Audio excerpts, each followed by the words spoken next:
So we want to welcome you all. This is our presentation on Benchmark and Go Math, which are elementary school platforms. So this will be for all students grades K through 5. This is not a secondary program. I want to introduce to you our speakers tonight. So we have Maria Kramer, who is our bilingual office assistant. Many of you might have worked with Diane at our educational support services. She's our receptionist there. We also have Diane Kemp Lopez. She is our community relations liaison, and she'll be doing the Spanish interpretation for us. We have Kelly Mockney. She is our ed technology teacher on special assignment. She's going to be doing the presentation on Benchmark. And then my name is Deb Wickman. I am the family engagement TOSA, or teacher on special assignment, and I'll be doing the presentation on Go Math tonight. So we're going to go ahead and get started. So Kelly, I'm going to turn it over to you.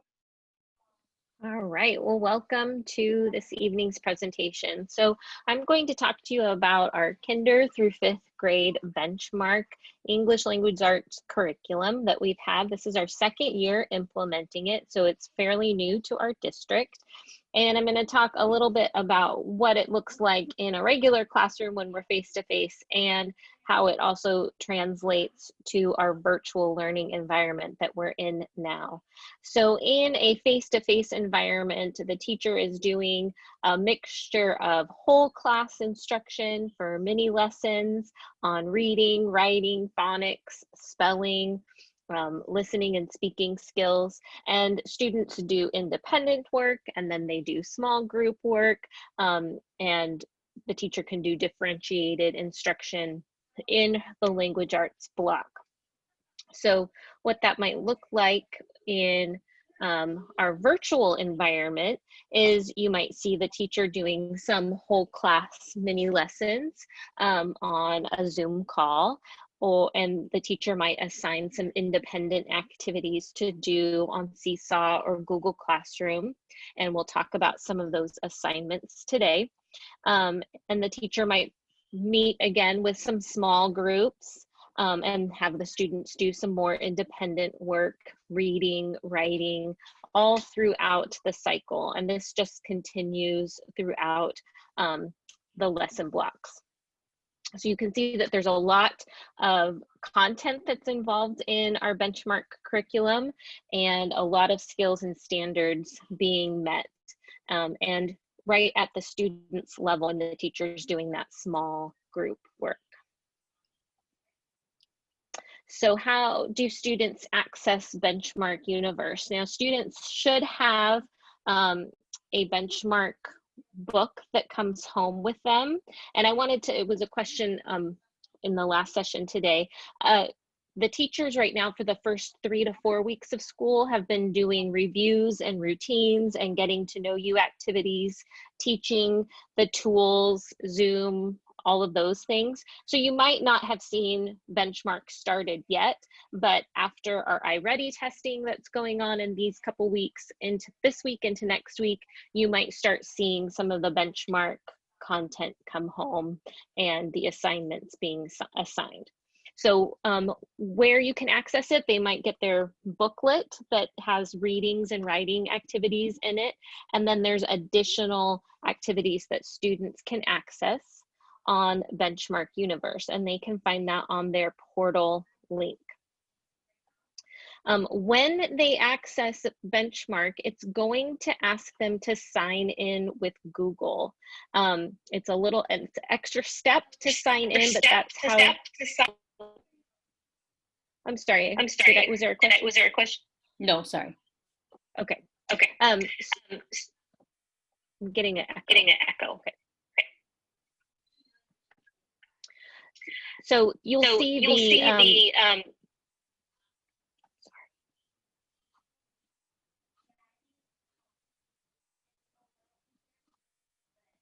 right. The sign in with Google is a necessary step for Benchmark, for students to log into Benchmark, and students sign in with Google with their student email. It's the student ID number at oside.us, and then they'll be directed to that Rapid ID portal to put the rest of their username and password.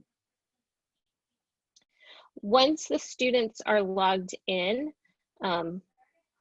they'll see their assignments, and I'll get in a little bit bigger picture that looks like that, but they'll see what's assigned to them if their teacher has assigned them something through the Benchmark portal. But I'll also be talking about another way that teachers might assign their work. So what kinds of work will you see when you have your student log in or work on their booklet that they might bring home, or even on the online example? So text for close reading is a big part of our Benchmark curriculum, and it's getting students to interact with the text and make notices of certain types of texts and words, and annotate with underlining, highlighting, drawing, writing questions, and definitions. So this is a 5th grade example where we want our students to be towards the end, but you can see how they can write on their booklets that they have, or if they have access to the online digital tools, they can do those same tools there. And there's also a play button where students can have the text read to them in the digital version.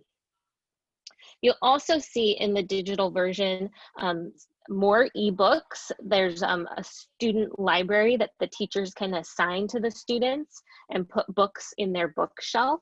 So you can access that through the Benchmark universe if the teacher has assigned the books. For our primary students, you might see an e-pocket chart where the students can move around shapes and letters and words to create the skills of the day. And then you might see some videos that are linked that help with the reading strategies and reading comprehension. Okay, so I'm gonna play a quick video of an overview of the digital components of Benchmark, but this is a better picture of what the students see when they log into their Benchmark. They'll be able to see their assignments and what they have to do, and if this is how they would also access that library if the teacher has put some books in their library to read. So I'm going to go ahead and play this video. Give me a thumbs up that you can hear it. Respond and write. In order to do this, your teacher may assign you resources from Benchmark Universe. This video will show you how to access your assignments and interact with the resources. First, you want to check to see if you have any assignments. After you've logged into Benchmark Universe, locate the clipboard on the dashboard in the right-hand corner. Here you can see if you have any assignments available. In this example, the student has 2 assignments. Next, you want to access your assignments. To do this, click the assignment icon, which will open to the assignment page. This page lists all the assignments. On the left is the assignment tally. This shares which assignments you have not started, the purple X, which assignments are in progress, the blue clock, and which assignments are done, the green check. Most importantly, on the right-hand side, you can see when the assignment is due. Now it's time to open the assignment. To do this, simply click the assignment name in the middle. Once the assignment is open, make sure to look at the top of the assignment for any directions from your teacher. In this example, the teacher would like the student to watch and listen to the Heidi song, then listen to the weather song in the My Reading and Writing student book. And while doing that, use the sticky note to guide thinking. Next, you want to open all assignments and finish the task. In this example, there are 2 assignments to open. Following the directions by the teacher, you would want to open the first assignment by clicking on the book on the left-hand side. This opens to the Heidi song. Notice this will open in a different tab at the top of your browser. Once you've viewed the song, you can then click the X at the top, which now takes you back to the assignment page. Since this part of the assignment is done, you can click in the yellow circle, Done. The directions now ask that you open the My Reading and Writing student book. Click on the book next to the assignment.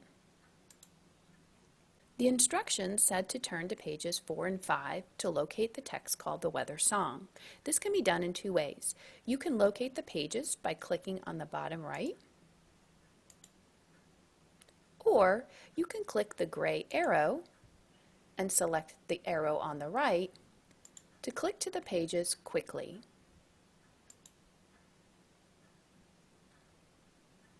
Once you've located your page, click the gray arrow and it will make the page big again. Note the teacher has placed a sticky note. Click the note to open and read the directions. If you need the directions slightly larger, click the magnifying glass underneath the note. Once done reading, simply click the note.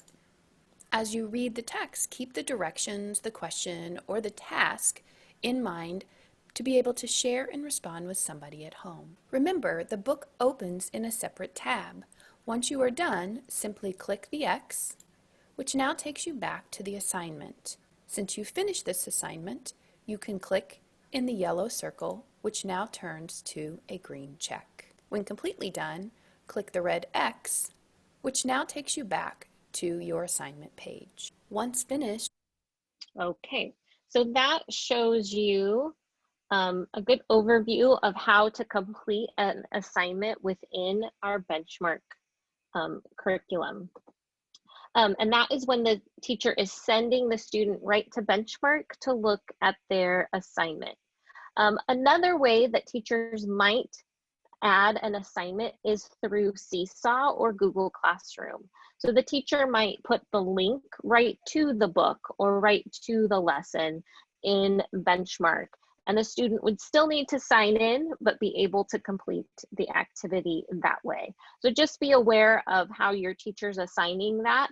Our older teachers sometimes will use this strategy, but it's sometimes confusing for our little learners. And so you might find those links within Seesaw or Google Classroom.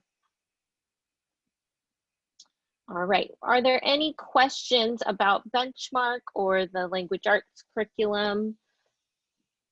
I can't see the chat right now.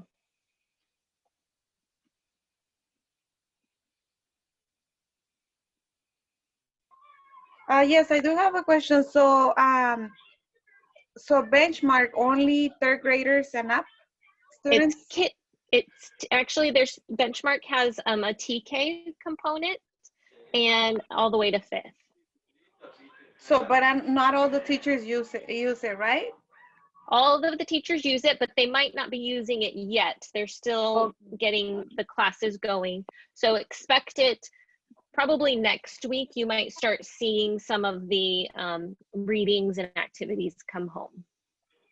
Okay, so, all right, got it. Thank you. Yeah, at the beginning, especially this year, at the beginning of the year, getting kids going in learning, you know, everyone's names, learning everything that's going on, teaching them about Seesaw or Google Classroom, how to log into Zoom, getting to know their class. That's taken a little bit longer this year, and we're just now rolling into our iReady assessments. So that's also taking time, I've heard from the teachers this week and next week. So as soon as all of those things are finished, they will be starting on Unit 1 of their Benchmark curriculum. Thank you. Yes.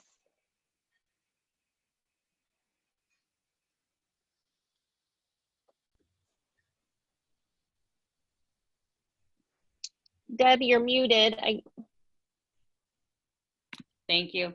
I tried to do that. I muted myself so I wouldn't over echo with you. Aubriana, you had a question and you might want to clarify this. It says you're trying to log in now, but you weren't successful. Is this not active yet, or are you doing it wrong? Where you're trying to log on to your student's Benchmark account?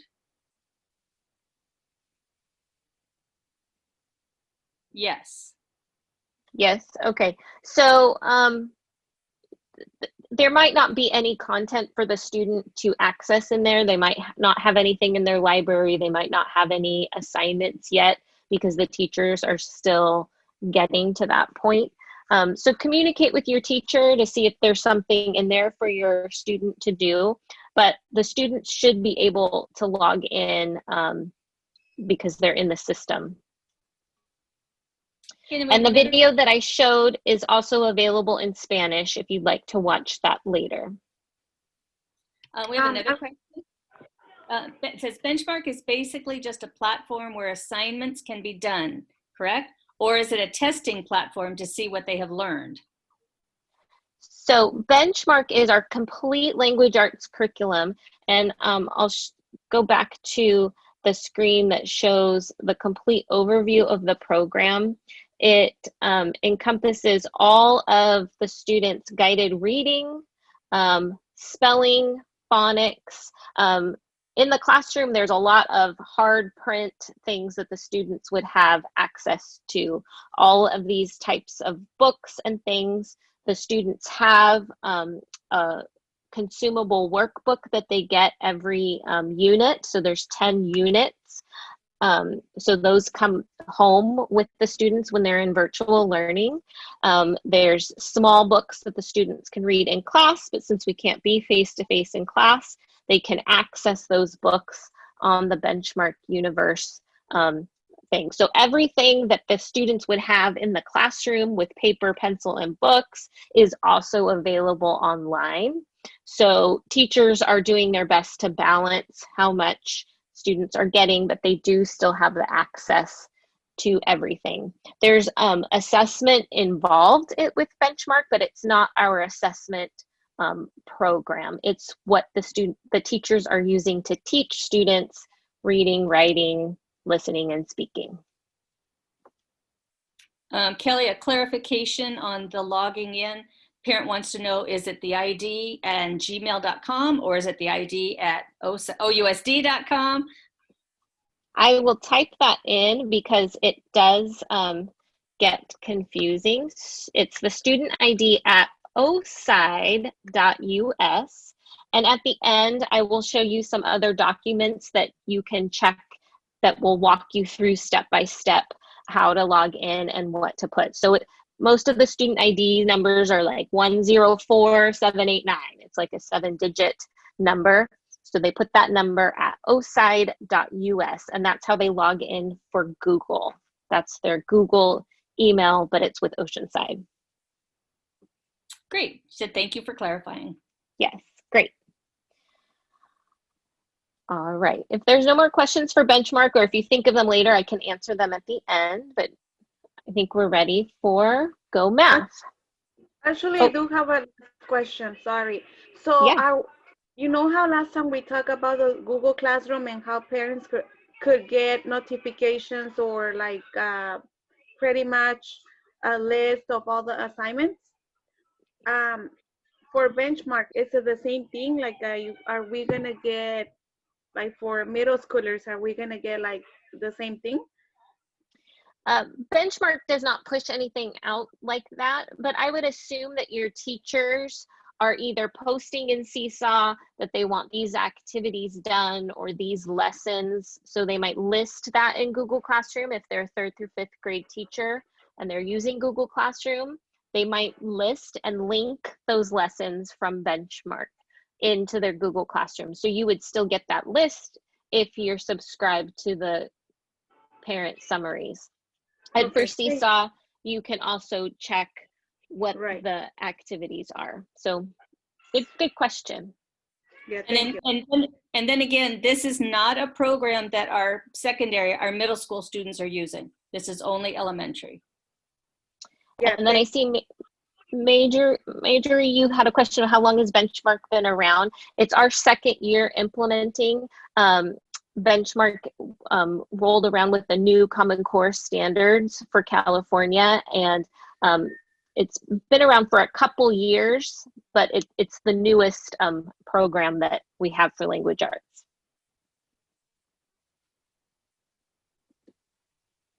All right. All right, I'm going to take over the screen now and go do the Go Math portion of our session. So let me go down to the slide.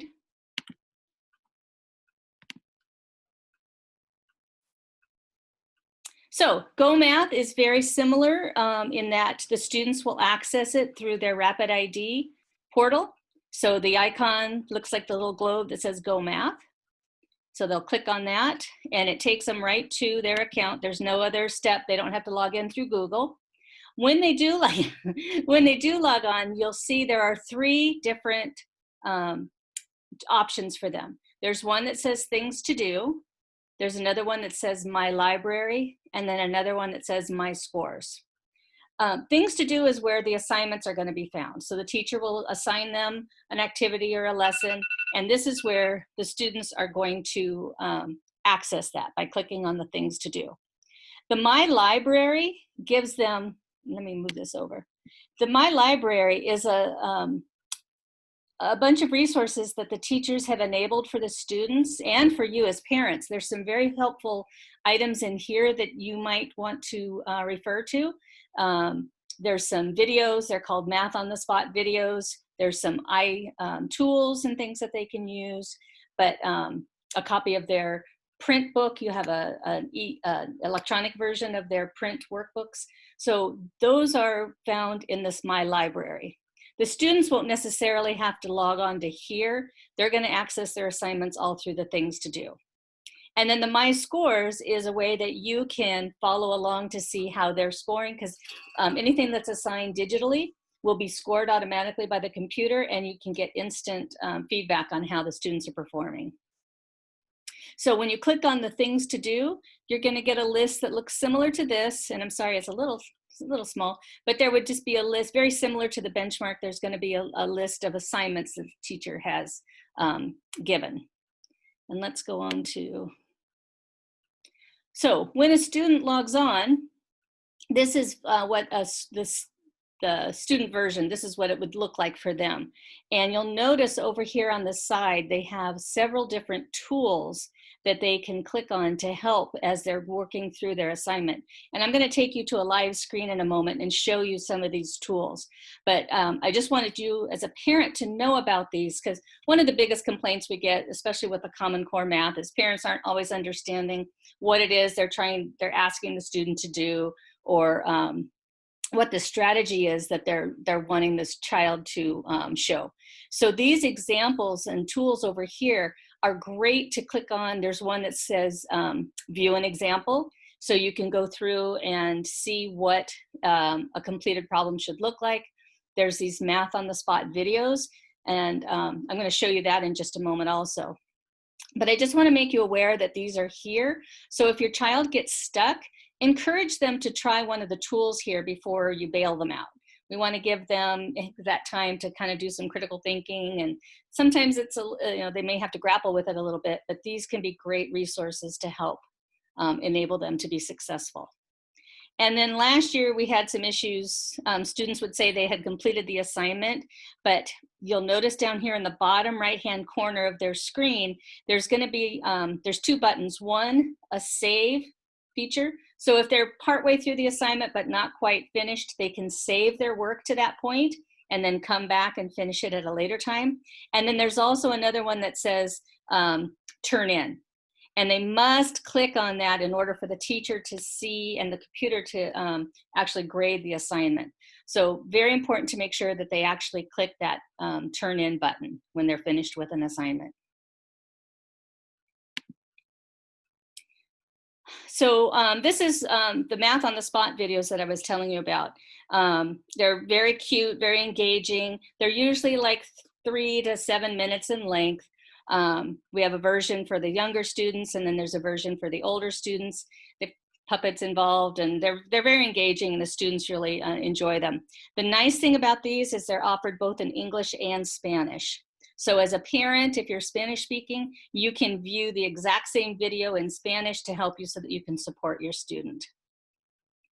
I'm going to stop my screen here for a second. Okay, I want to exit the slideshow. And I'm going to go to my screen and show you some of those tools that we were talking about. So I'm going to go to a 3rd grade assignment.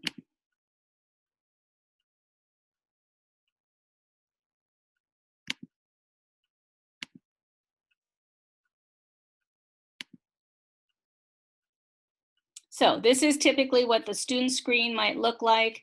Up here, there's all the different questions listed, and you'll notice there's an arrow. That means there's more. And if I look down here, I can see there's actually 23 questions to this assignment. So when you get to the 5th one, you're just going to keep clicking, and it'll show you the next 5 and so forth. Over here on the right, you'll see those tools that I was telling you about. So if I view an example, it'll here now. So this is using the skip count method, so it's going to show them using a number line what that would look like. They also have the option to do a step-by-step. So it will walk them through. They'll have to interact with it. They can check their work. Yes, I did it right. But then it's going to tell me to try another. So I'm actually going to have to go back and do that question again, although you notice they changed the numbers a little bit on me, but it's going to make them do the work before they can actually proceed to the next question. If they click on textbook, it's going to take them to a copy of their print book. So sometimes there's notes and things in here or examples that can help as well. And then I'm going to click through because, let's see, I'm going to look to see where, not all of the questions, but somewhere in this section.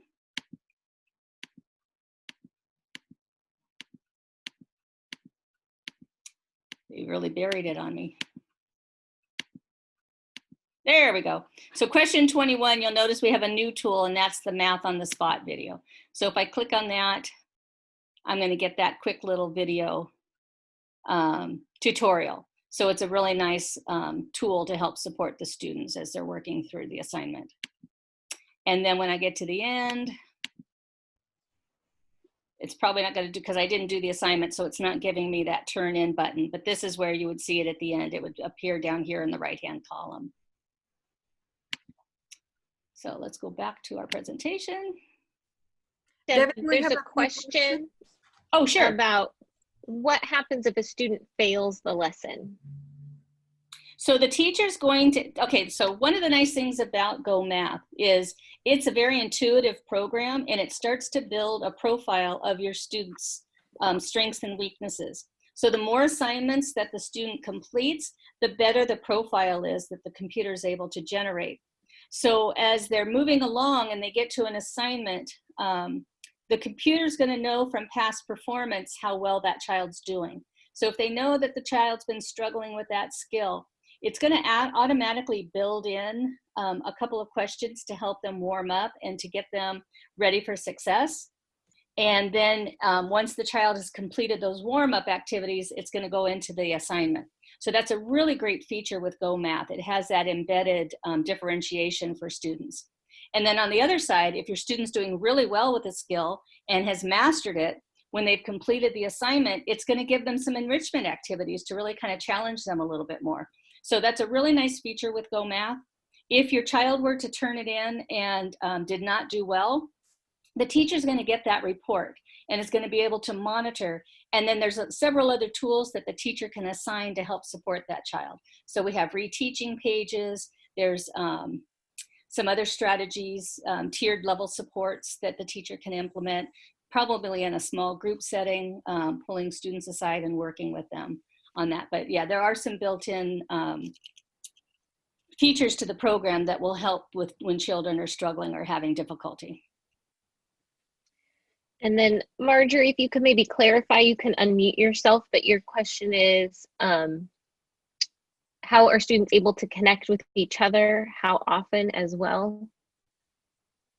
So that's going to be up to the teacher. If they're assigning lessons through the Go Math portal and it's something that the child's doing, that's going to be an independent activity.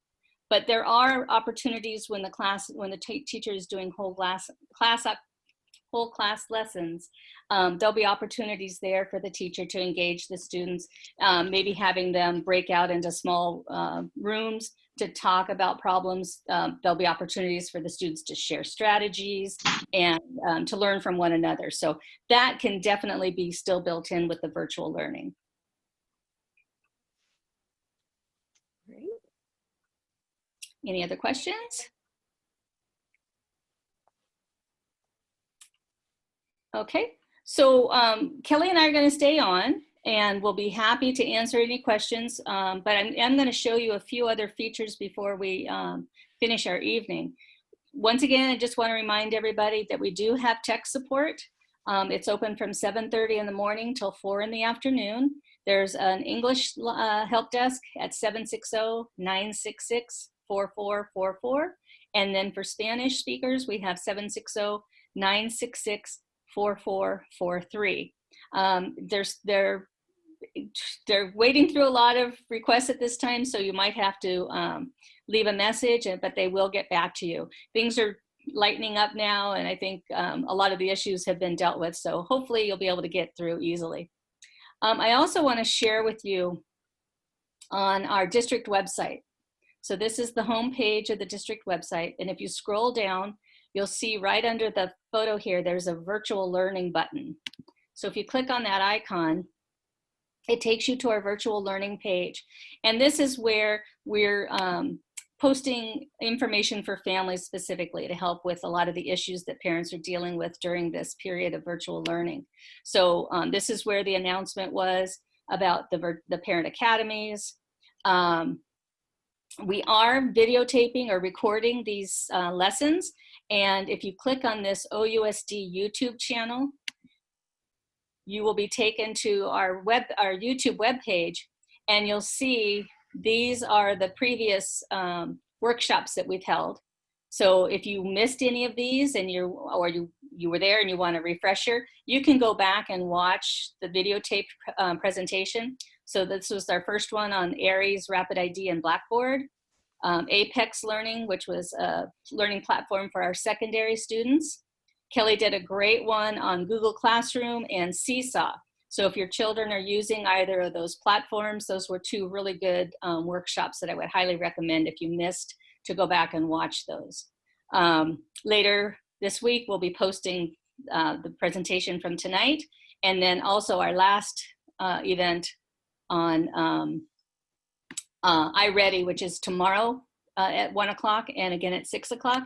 And iReady is our assessment platform. So somebody had asked about testing earlier, and that is the platform that we use K-12. So all of our students will interact with the iReady. We also have another guide here. It's called the Parent Resources for Virtual Learning Guide.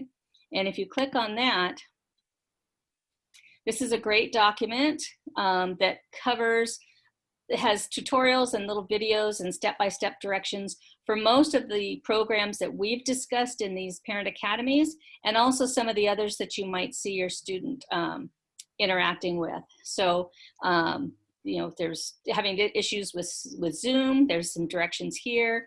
If you're having access trouble to YouTube videos, here's directions here to follow. There's a Deb, really good— could you click on the benchmark one, because that has the step-by-step directions, the first link in benchmark. Sure. And there's a similar one. Student view? But no, one more up in the bench. There's just a little I'm further sorry. up. There Yep. we go. The step-by-step pictures. So this, if you're nervous about getting logged into Benchmark with the Google sign-in, this shows you step-by-step what to do to get there. So remember that that's there, and we have a similar one for GoMath, which GoMath is a little easier. So again, it's a great resource that will be available to you. The nice thing, these are all in English and Spanish, but a lot of the issues that you might have, there's another really good one here. If you're having any issues with iPads, there's a troubleshooting page here. There's also a similar one for any login issues that you might be having with Chromebooks. So just wanted to make you aware of those resources that are available. Also, if you're interested, we do, starting yesterday, we now have tutoring available with virtual support teachers. The tutoring, they have appointments only between 1:15 and 3:45, and then they have drop-in sessions from 4 to 7:30 from Monday through Friday. So you might want to visit that website if your student's having any issues. It's a great resource that's being offered to families during this virtual learning. Also, one other thing I was going to bring your attention to, I'm back on the home page for the district, and over here on the right-hand side, whoops, on the right-hand side, there's these quick links, and there's a page here called Safely Reopening OUSD. Some great up-to-date messaging about where we're at. these are all the messages that Dr. Vitale has sent out and any of the items that the communications team has sent. So it's a great place to see if you're wanting to know where we're at in the reopening process. So I'll go back to our presentation. Like I said earlier, we have one more presentation tomorrow night, and that is our iReady. It's not too late to register. If you go back to that virtual learning page on the home page, there's a survey link that you can sign up, or you'll be able to view the video going back to that page later in the week or early next week. It should be posted. So we'll go back now, and if you have any questions. Deb, there was one question. If a student can't read the directions in Go Math, is there any support? Yes, for the kindergarten, first and second grade. Let's see if I can get to it.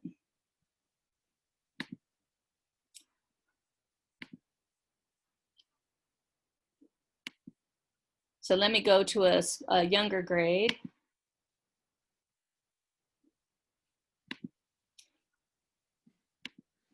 So let's click on a first grade assignment.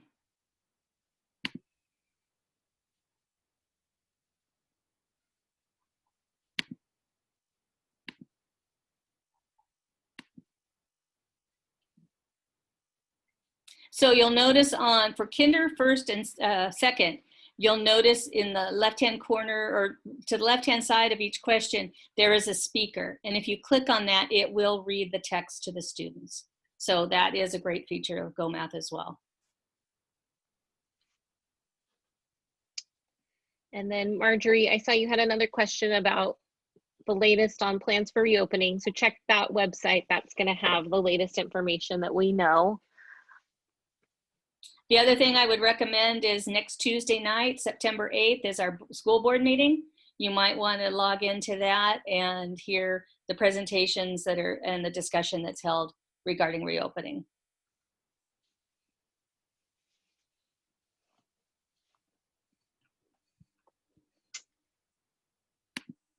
Any other questions out there? Yes, I wasn't able to hear what you just said about the school board meeting.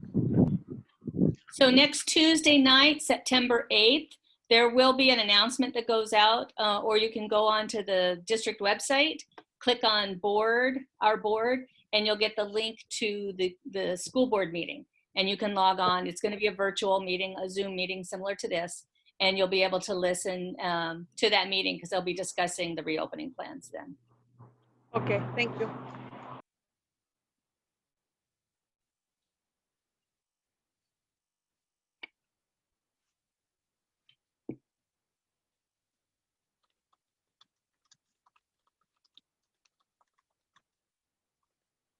So Kelly and I and Maria and Diane are very happy to stay on if you have any other questions, but if not, we want to thank you all for attending tonight. Hope you found this information beneficial, and good luck to you and your students, and we wish you well. And thank you so much for attending. We appreciate your participation.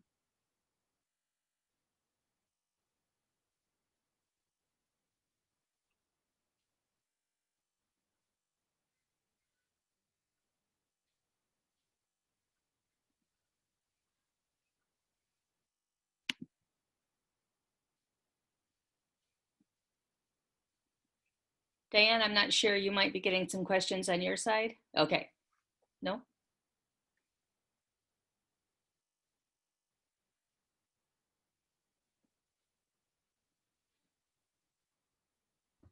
There is a comment.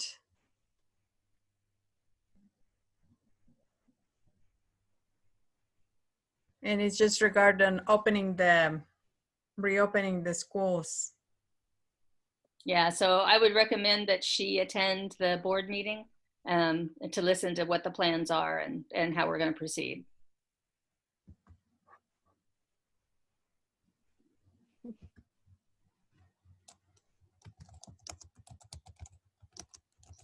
And we agree, the school is very important face to face, but we also want to be safe. So we're just waiting for the same words that you're waiting to hear as well.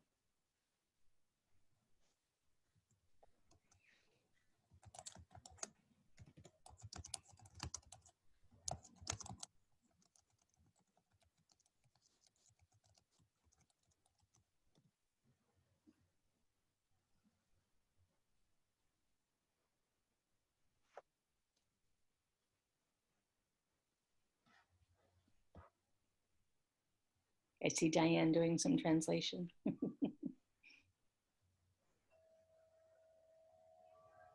If you don't have any questions, you can click the little red leave button at the bottom of your screen or hang out.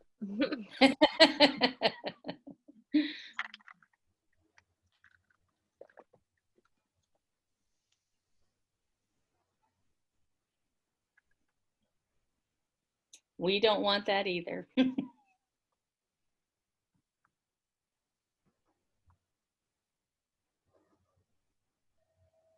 Do you want to give the information for the board meeting again, Deb? So the board meeting is going to be Tuesday night, September 8th. To be honest with you, I'm not sure the start time. I think I it's think 6 o'clock. it's 6. It's usually 6. It's usually 6. Let's see. Let's see what. Board of Education, we'll click on there right now. Board meetings. Or meetings. Let's see.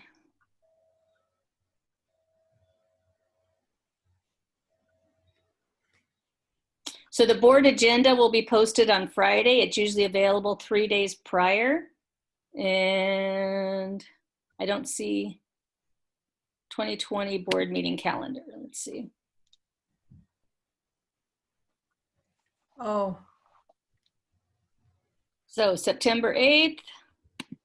to get the number, they just yeah, can you share your screen where they can go and look at the information? They want to know what number they can call for the Spanish interpretation for the meeting during the board meeting. So the link will be, if they look at the board agenda when it's posted, the link and everything will be in there, posted for how to access.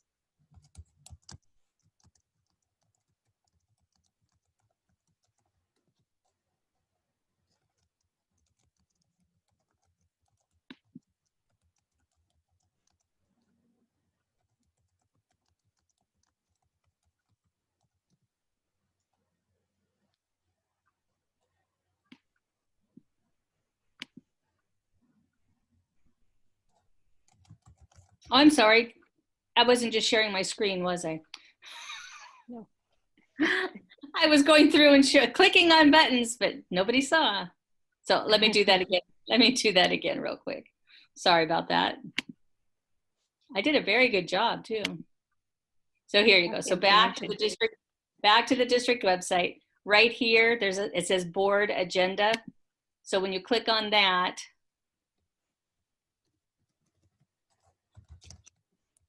so it'll have Tuesday, September 8th listed here. And if you click on that, it'll give you the information on how to access the meeting.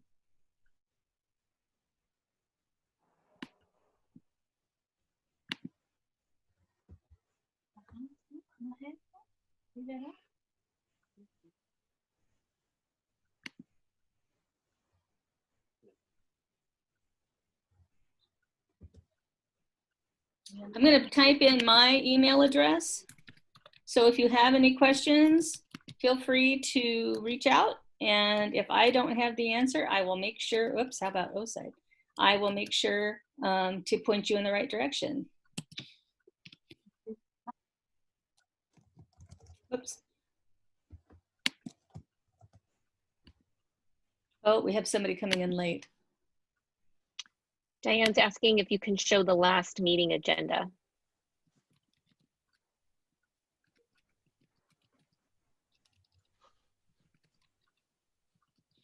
Let's see.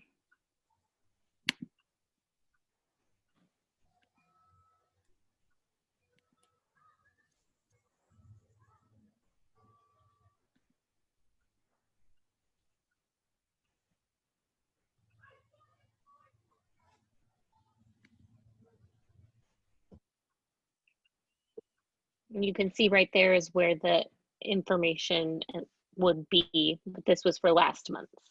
Right. So if you scroll to the bottom, it'll have the information. Meeting usually starts at 6. And then it'll have the information on how to join. And then here's for the Spanish translation, the number. Now this was for the August meeting. I don't think this information will be the same for September.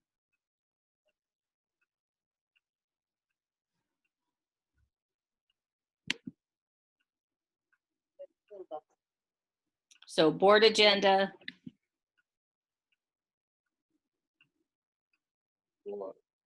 Click on the meeting and then scroll down.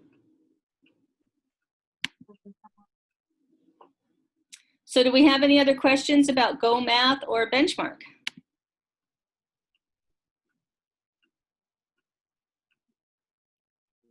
Nope. Well, thank you again for coming. Here again, all the information is listed on the district website. You'll be able to go back and review these videos along with the ones for the other meetings. And don't forget those great resources. The guide that has all of the step-by-step directions can be found there as well. So thank you all. Have a wonderful evening. And I'm sure we'll probably see some of you tomorrow night.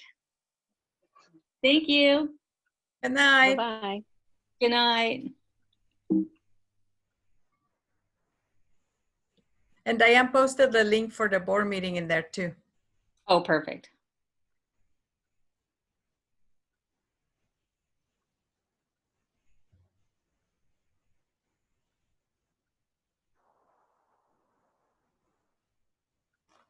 Okay. Good night, everybody.